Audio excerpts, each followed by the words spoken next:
Okay, so Daniel, how was yesterday for you? How was the feeling with the crowd? There was a young crowd, Yeah. which is super. Like, obviously, the next generation is kind of all about big rave parties, which is like super amazing. Um, I think that we should probably like maybe approach the programmation a little bit differently Okay. in terms of like the arc of the night. Yeah. Because the way it kind of worked, like you guys like had a big crowd in there, everybody's like going, and so like we're like, you guys were like going big, and then to have a live is a bit of a down arc as opposed to an up arc, like live set it's a live set. There's a lot of complexity there, and it's not a mastered finished product like the fucking hits, like the boom boom boom hits, which of course is what these young kids want to hear. But if you shifted it a little bit earlier, then I think we have more of a chance to build the arc, like this. So and I think that's what I probably would have done differently. But it was a good night overall, and I think especially the people that were on the dance floor, like right at the front, were like, they were happy with this show, But yeah, there's a lot of like energy, and it's always this way in Italy. It's like the energy, So you have to really. Yeah. When you've got energy, you need Daniel. to be careful with it, right? Absolutely. It's like a superpower. You gotta be careful with the superpowers. Yeah. Actually, what we're trying to achieve with our brand is educate people with what for us is the future of music, and what is something that can give more emotions. Yeah. And we are just, of course, we are so young, and we are really, as you said at the beginning. So we are so happy. But you guys got the audience already. That's amazing. Yeah. Most people struggle to get to like have the channel. You got the channel. Now it's just about programming the channel. Yeah, absolutely. It's great.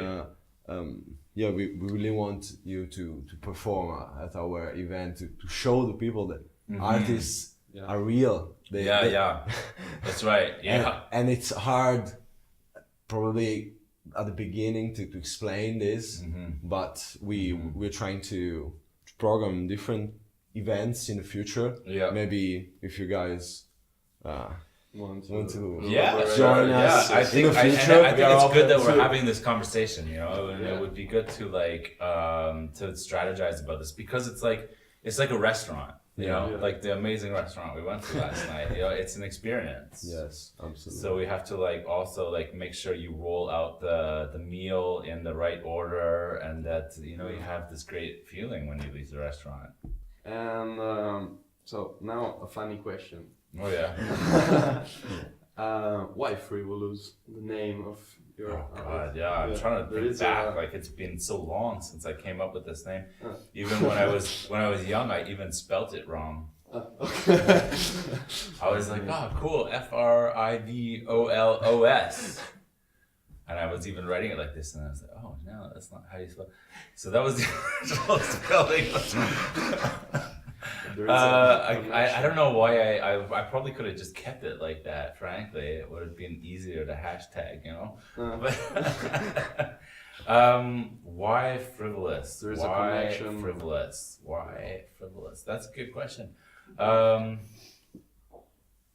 think it was kind of about taking chances and being crazy and doing like kind of almost like silly stuff. Like it came from an era where everything was really serious, and it's kind of like now again, like again, things are pretty serious out there, like the world's gone through a lot of stuff in the last couple of years, and we kind of look for techno as this way to like express the anger with the world. It's kind of it captures the intensity of what's been happening in the world these days.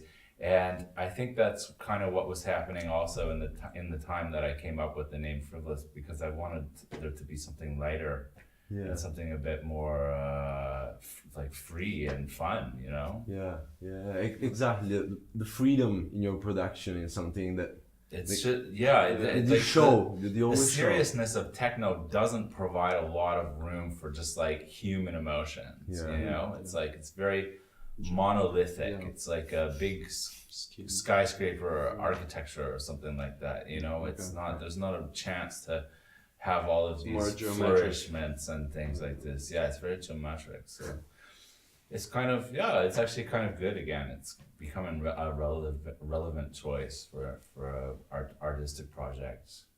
And what about the live setup? Now, a nerdy question. Since from the beginning, how many versions of your live set? How do you started? How do you develop all your sound during your live? How did you get that in? Well, in the years? sound is like the live is basically like songs performed live. You know, Okay. so there's like not a huge amount of experimentation within each track, but the way the tracks relate to each other, this is where the experimentation can happen. So like a lot of the songs that you'll hear in the live set, you can either find on records, or hopefully you will also find in the future on records.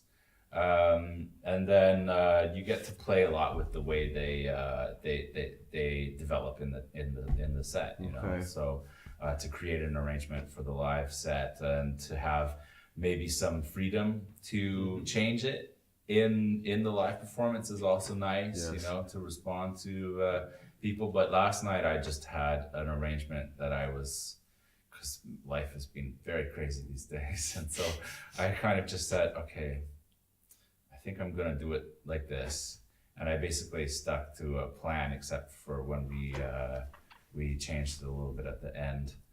I don't know. And how do you come up with machines? You start with an idea in your brain because you want to give a certain sound.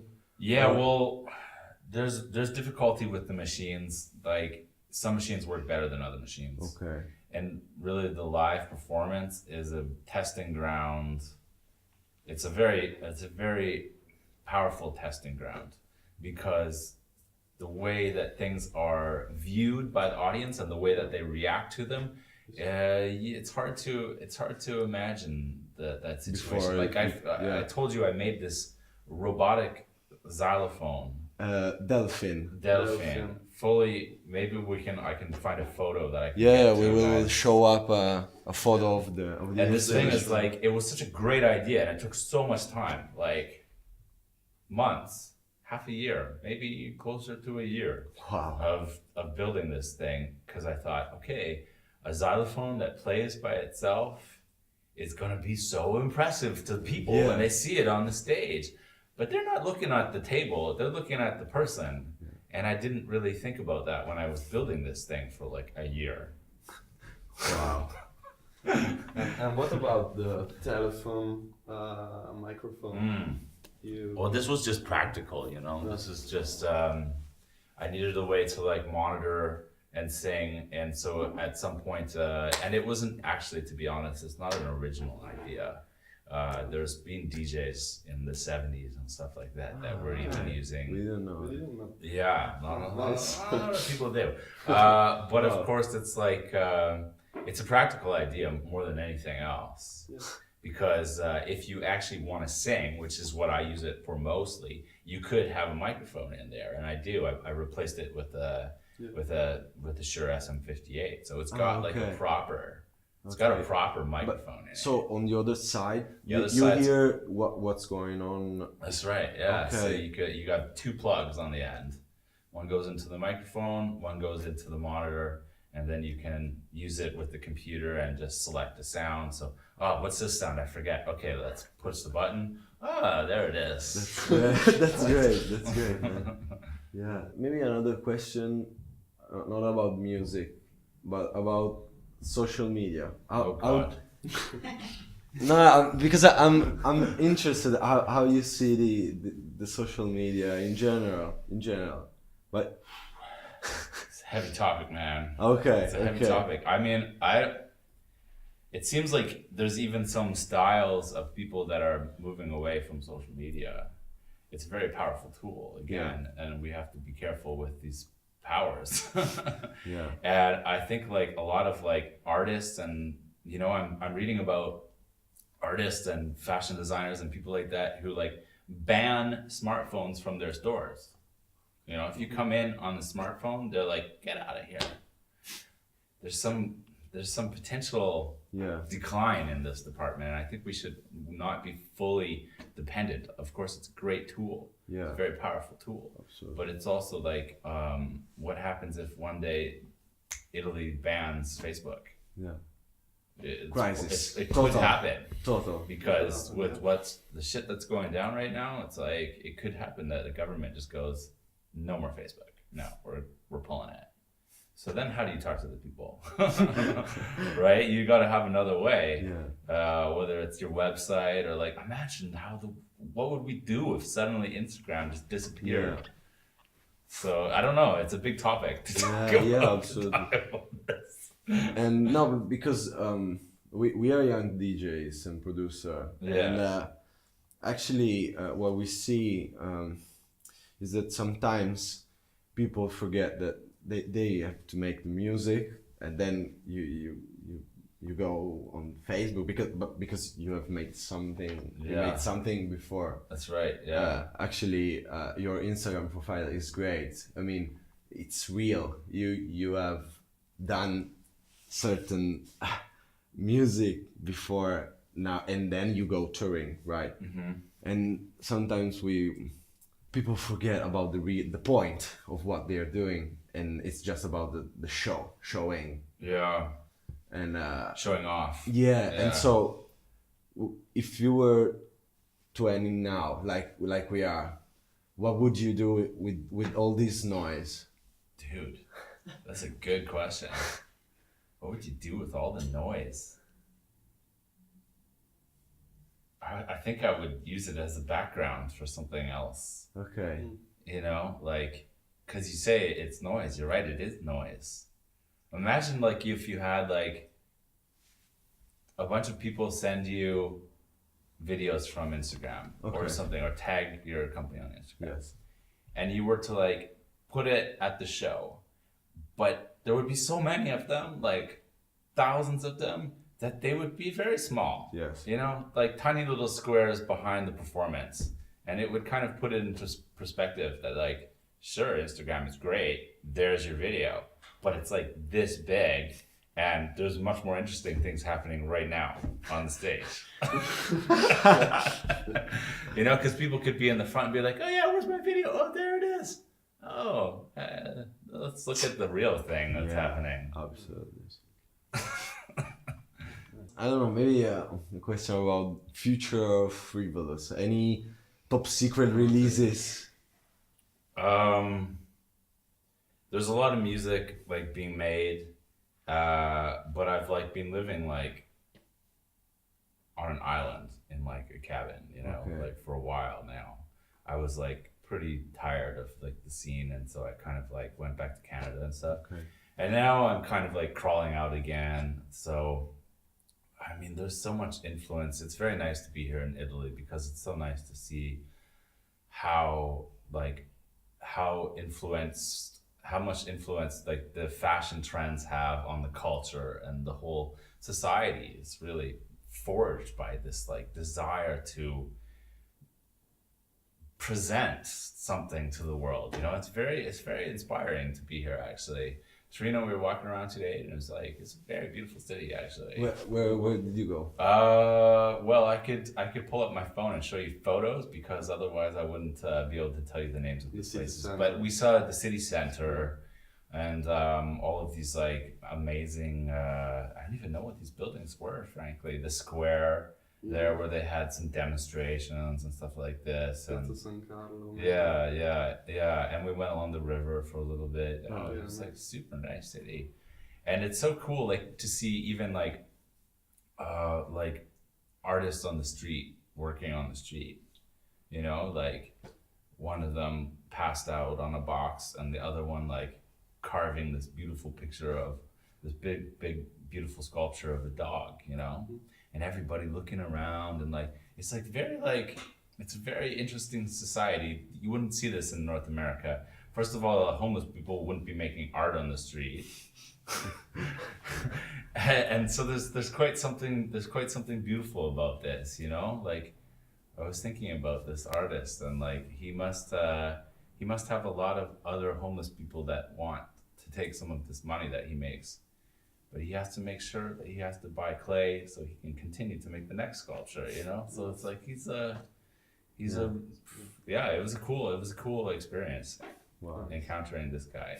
And this was the first time you play in Turin? Yeah, it was Yeah, actually. was it First time. Nice. Yeah. And you have been in other parts of Oh yeah, I've been all over Italy. Yeah, a lot You played many times a lot in during- the south. With Cadenza during. Yeah, a lot in the south and stuff like that. So, yeah, it's nice to be up here in the north because it's kind of a different experience actually. And about yesterday night, did you play some unreleased tracks? No. Yeah, I definitely did. Yeah, Many. quite a few. Yeah, quite a few. Yeah, at least like 4, maybe more. And at a certain point, you did something with the wasting time and back to the deep. Yeah, I was just using remix. Yeah, was it something? Like remix. No, because it was great. Yeah, I'm not gonna comment on that. Is that an answer? No, it's not an answer. Okay. So thank you, Daniel, for this Super. interview. Thank you. Yeah, for, thank you guys. for everything. Yeah, Thank you very for nice. coming. And thanks for having me again in Torino. Really, it was a good experience. Yeah. And it's very nice to be back in the city, like with you guys hosting it and kind of showing me the side of Torino that I didn't see before when I was just here as a visitor. Thank you. Yeah, thank you. Thank you, Daniel.